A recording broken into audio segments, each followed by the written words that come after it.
Olá e bem-vindos. Hoje a gente vai mergulhar num material que, olha, levanta uma daquelas questões gigantes, sabe?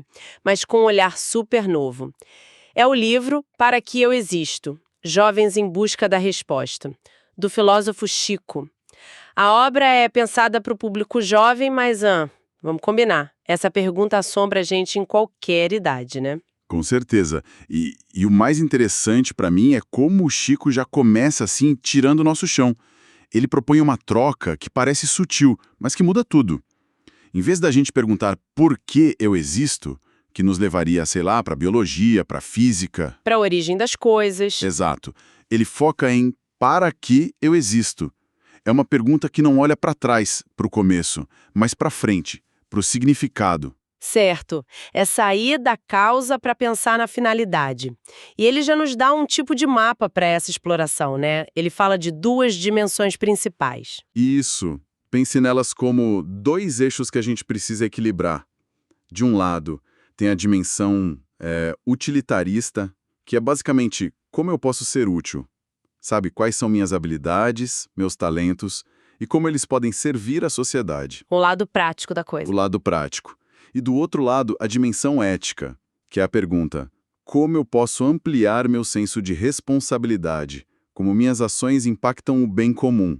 Então não é só sobre ser útil, mas sobre ser bom, sobre fazer a coisa certa numa escala maior. A jornada do livro é toda sobre achar esse equilíbrio. E essa jornada acontece num lugar bem específico, o Colégio Integrado Novos Caminhos, com uma turma do último ano. E para a gente entender essa teoria na prática, acho que vale a pena focar em dois personagens que são, assim, opostos: o Gabriel e a Yasmin. O que acha? Perfeito. É uma ótima escolha porque eles representam os dois extremos dessa busca. O Gabriel é o nativo digital, o cara da lógica, dos dados. Ele acredita que tudo pode ser medido, otimizado. Ele vive no tablet procurando padrões. E a Yasmin é o oposto. Totalmente. A Yasmin é artista, cabelo colorido, olhar sonhador. Ela busca respostas na emoção, na expressão, sabe? No caos criativo. E no meio dessa turma toda, entra o professor Carlos Neto, que é descrito com uma aura de sabedoria e mistério. E logo no primeiro dia de aula, ele joga a bomba. Ele diz: a missão de vocês este ano é responder para que eu existo. E a reação, claro, é um silêncio total. Imagina, porque essa pergunta quebra o contrato da escola, né? A escola te dá perguntas que têm resposta no gabarito. Exato. E ele dá uma pergunta que não tem resposta pronta, e ainda completa. Não há respostas certas ou erradas, apenas a jornada. Isso é, assim, profundamente desestabilizador para eles. É como se ele dissesse: a matéria mais importante este ano são vocês mesmos. E não dá para colar. E a forma como o Gabriel e a Yasmin reagem a isso já diz tudo sobre eles, né? Como é que eles começam essa busca? Cada um vai para o seu canto seguro. O Gabriel, como era de se esperar, abre o tablet e começa a pesquisar. Ele busca estudos sobre felicidade, artigos sobre propósito de vida, dados. Ele tenta transformar a questão existencial num problema de matemática. Ele está totalmente focado na dimensão utilitarista, tentando achar o jeito mais eficiente de existir. Exatamente. A lógica dele é essa. Se eu encontrar os dados certos, vou achar a resposta certa. Enquanto isso, a Yasmin faz o oposto completo. Ela pega as telas, as tintas. Para ela, a resposta não está em dados externos, mas em algo que precisa sair de dentro para fora. Ela pinta o que ela sente, as dúvidas, as alegrias. Ela está mergulhada na dimensão ética, mas de um jeito muito pessoal, né? Focada na própria autenticidade. Mas me parece que essas primeiras respostas, tanto a do Gabriel quanto a da Yasmin, são meio solitárias e até um pouco clichês, não? O cara da tecnologia vai para os dados, a artista vai para a arte. O livro subverte isso. Totalmente. E essa é a primeira grande virada da história. Porque esse entusiasmo inicial, essa confiança no próprio método, dura bem pouco. A verdade é que essas respostas simples começam a ruir. Elas são incompletas. E é aí que a crise bate. Como isso acontece com eles? Com o Gabriel, a frustração é intelectual. Ele acumula uma montanha de dados, mas percebe que eles não formam uma resposta. Pelo contrário, Os dados mostram que felicidade é subjetiva, que propósito muda. Ele percebe que a vida humana não cabe numa planilha. A lógica dele falha. Ele se afoga na informação, mas continua sem sabedoria. E a Yasmin? A crise da Yasmin é igualmente profunda, mas vem do outro lado. Ela pinta sem parar, mas sente que a arte dela não expressa tudo o que ela sente. E pior, ela começa a se sentir egoísta. Ela pensa, para que serve tudo isso se fica só na minha tela? Isso ajuda alguém? A busca dela, que era tão focada no eu, começa a parecer vazia. Que interessante. Então o vazio do Gabriel é a falta de alma nos dados e o vazio da Yasmin é a falta de impacto da sua alma no mundo? Precisamente. Ele tem o utilitarismo sem a ética. E ela tem uma ética pessoal sem o utilitarismo. E é nesse ponto que o livro se aprofunda. A crise não é um sinal de que eles erraram o caminho, é o sinal de que eles precisam expandir o caminho. E é quando o professor Neto entra em cena de novo. Mas ele não dá resposta, imagino? Jamais. O que ele faz é muito mais poderoso. Ele percebe a angústia da turma e propõe um círculo de partilha. Ele convida cada um a compartilhar não as certezas, mas as dúvidas, as frustrações. Isso me parece arriscado. Na adolescência, se mostrar vulnerável pode ser perigoso. O livro aborda isso? Como o professor garante que aquele espaço seja seguro? Ótima observação. O livro mostra que a segurança não vem de uma regra, ela é construída pelo exemplo.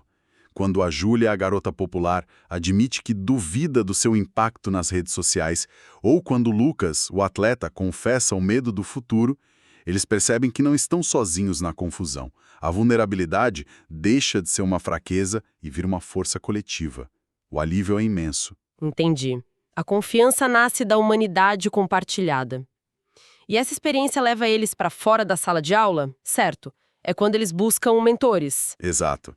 A partilha mostra que a resposta não está só dentro deles. Então eles partem para uma busca externa. E os caminhos do Gabriel e da Yasmin, de novo, são muito reveladores. Quem eles encontram? Comunidades carentes. E pela primeira vez, o Gabriel vê a ciência não como dados abstratos, mas como uma ferramenta para o bem comum. O Dr. Henrique dá um propósito para a habilidade dele. Ele conecta a dimensão utilitarista do Gabriel com a ética. E a Yasmin? A Yasmin encontra a Dona Cida, uma pintora mais velha que faz murais em espaços públicos, contando as histórias dos moradores. Ela ensina para Yasmin que a arte pode ser um serviço, que a expressão individual pode se tornar uma voz coletiva. Ou seja, ela conecta a ética pessoal da Yasmin com uma aplicação útil no mundo. É como se cada um encontrasse a peça que faltava no quebra-cabeça do outro. É exatamente isso. E o mesmo acontece com os outros alunos. O ponto crucial aqui é que ninguém descobre o propósito sozinho, no vácuo. É um processo que exige introspecção, sim, mas também diálogo, comunidade, mentoria. Toda, eles chegam no fim do ano, eles finalmente têm a resposta para a pergunta: para que eu existo? Sim e não. Eles têm respostas, mas são respostas completamente diferentes do que eles esperavam. Na apresentação final, o professor não pede uma definição. Ele pede uma declaração de intenção. Não é um destino final, é uma direção, uma bússola. E como ficam as declarações do Gabriel e da Yasmin? O Gabriel não se define mais como o cara que entende de dados. Ele diz algo como: eu existo para usar a tecnologia para construir soluções que diminuam o sofrimento e aumentem as oportunidades. Uau, ele encontrou a alma que faltava na lógica. E a Yasmin? A Yasmin não diz mais, eu existo para me expressar. Ela diz, eu existo para usar minha arte para celebrar a diversidade e contar histórias que não são ouvidas. Ela encontrou o impacto que faltava na expressão dela. Os dois aprenderam a equilibrar o eu com o nós. Fica claro que a resposta não é uma profissão, mas uma ação contínua. E a conclusão do livro é que o mais importante não foi chegar nessa resposta, mas sim a jornada para chegar nela. A conclusão unânime da turma é que as dúvidas, os medos, as conexões, tudo isso foi mais transformador. Eles aprendem que o propósito não é um troféu no final. É a forma como você caminha. O processo é o propósito. Isso é libertador, mas também pode ser uma armadilha, não é? Num mundo que exige que a gente escolha uma carreira, pague boletos, Como equilibrar essa busca infinita com a necessidade de tomar decisões práticas? O livro explora essa tensão. Ele não oferece uma solução mágica, mas sugere que a bússola que eles desenvolvem é a ferramenta para navegar essa tensão. A questão não é deixar de fazer escolhas, mas fazer escolhas mais alinhadas com essa bússola. A Yasmin pode virar professora, muralista, mas o para quê por trás da escolha vai ser o mesmo: usar a arte para conectar pessoas. A jornada não anula o mapa, ela ajuda a desenhar o mapa que é seu de verdade. Certo. Então, se a gente for resumir os grandes aprendizados, o primeiro é que a pergunta certa, o para quê, é mais importante que a resposta. O segundo é que a crise e a dúvida não são falhas, são parte do processo. E o terceiro, talvez o mais forte, é que a gente não encontra nosso caminho sozinho. Exatamente. A vulnerabilidade e a conexão com os outros não são um desvio, são o próprio caminho. O eu só encontra seu propósito quando se entende como parte de um nós. E a Yasmin teve que abraçar a lógica. Isso nos leva a uma pergunta provocativa. Qual é a linguagem que cada um de nós, na nossa vida, se recusa a aprender? Se alguém é super racional, como Gabriel, o que aconteceria se essa pessoa se forçasse a passar um dia tomando decisões baseadas só na intuição? E se alguém, como a Yasmin, vive no mundo dos sentimentos, como seria dedicar uma semana a organizar uma parte da vida com a frieza de uma planilha? O livro sugere que o nosso maior crescimento não está em aprimorar o que a gente já é, mas em ousar visitar o território do nosso oposto.